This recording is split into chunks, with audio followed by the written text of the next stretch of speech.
Versatile Mage. Chapter 568. The Undead Kid. It had all happened so quickly. Everyone was taken by surprise. Who would have thought that the undead, which would normally only appear at night, would ambush them in the day and seem extremely keen to murder them? After Mo Fan finally managed to get the situation under control, half of the villagers had died.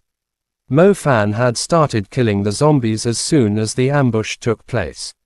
If the villagers had not run in all directions and stayed together, the only casualties would have been the ones that were attacked first. Mo Fan could simply blast most of the zombies coming out from the ground with a single spell. Unfortunately, despite warning the villagers not to panic when anything happened, they had totally forgotten about it. Their instinct to run simply led them to dead ends. Zhang Xiaohu's rock barrier was fairly effective. He had somehow set up a wall surrounding the group in a circle. The villagers would be safe as long as they stayed inside the circle, as the undead would have to climb a wall that was around 7 to 8 meters high. The chief and Shorty stood on top of the wall to prevent the undead from making it to the top.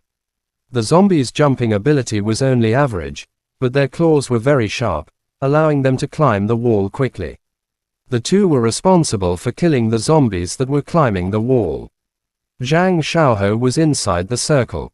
Apart from maintaining the rock barrier, he was also keeping an eye out for any zombie trying to enter the circle.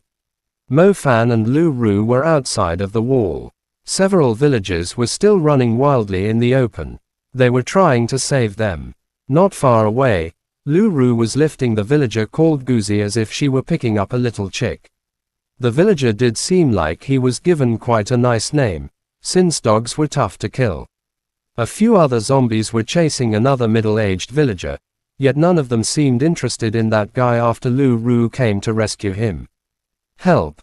Help me!" a young kid screamed. His legs were torn apart by a zombie. The deep wound had reached his bones.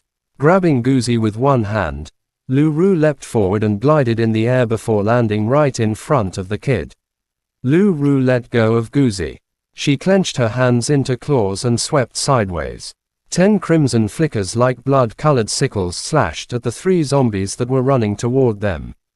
The 3 zombies were slashed into several sections by the blood-colored sickles. Their bodies stiffened and fell beside Lu Ru. "Kid, stay behind me." Lu Ru helped the kid to his feet.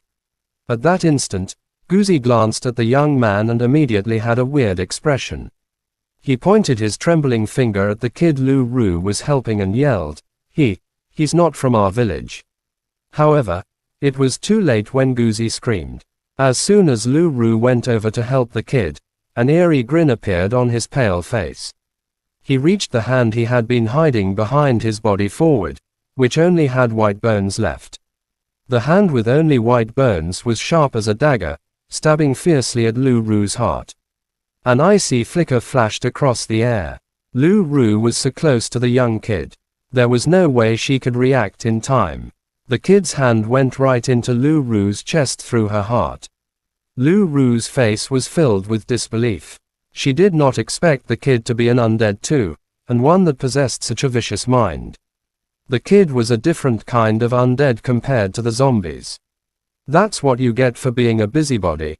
Now die." The undead kid burst out laughing. He pulled his hand out from Lu Ru's chest and was about to enjoy her fresh blood. However, as he withdrew the hand toward him, he was shocked to discover that the hand did not have a single drop of blood on it. The kid was stunned. He could not understand why there was no sign of blood on his hand after he had stabbed the woman's heart. He was not moving his hand quickly. Knowing how to trick someone at your age, with such a vicious manner, Lu Ru stared at the undead kid without showing any sign of pain. Her eyes displayed a hint of disappointment instead. How is this possible?" The undead kid screamed as if he had just seen a ghost. "Sister will now send you to reincarnation. Stop trying to hurt people." Lu Ru smiled, completely displaying the natural charm of the blood tribe. The stab into Lu Ru's heart did not hinder her movement. She simply grabbed the undead kid by his throat and suddenly applied great force. The undead kid was still experiencing great fear when his neck was snapped by Lu Ru. His head slanted sideways with the same terrified expression. Lu Ru's smile did not disappear when she glanced at the undead kid who died after his neck was snapped. "Stop teasing me. I've never seen an undead that would die after breaking their neck." Lu Ru's eyes curved into crescents when she saw the undead kid pretending to be dead. Saying this, Lu Ru slowly moved her hand to the undead kid's skull, as if she were going to fondle his head gently. "No, no," the undead kid pleaded horrifyingly when he realized Lu Ru's intention. Lu Ru did not show any mercy. Her index finger turned into a long claw, which extended and penetrated the undead kid's head from above. The undead had something like a crystal that allowed them to move, similar to a human's heart. As long as the crystal was not destroyed, the undead would not die. Lu Ru soon discovered the undead crystal in the undead kid's brain. She simply crushed the crystal with her claw and sent the living dead to the underworld.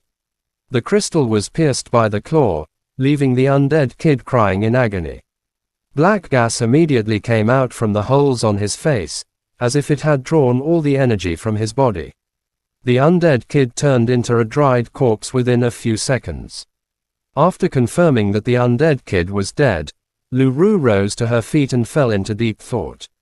She did not understand. The undead she had encountered before were all zombies and skeletons. Why would a living dead appear out of nowhere? "Follow me, don't run away on your own," Lu Ru said to Guzi, who was standing behind her. Guzi stood in his place. He did not dare to move a step, as if he was completely frozen. Just a moment ago, he thought he was safe, yet the woman. What did she mean? She had never seen an undead that died after she had broken their neck. Her heart was punctured just then. Guzi simply felt like he was going to have a mental breakdown. It was one new nightmare after another. Chapter end. Please guys like, comment, share, and subscribe.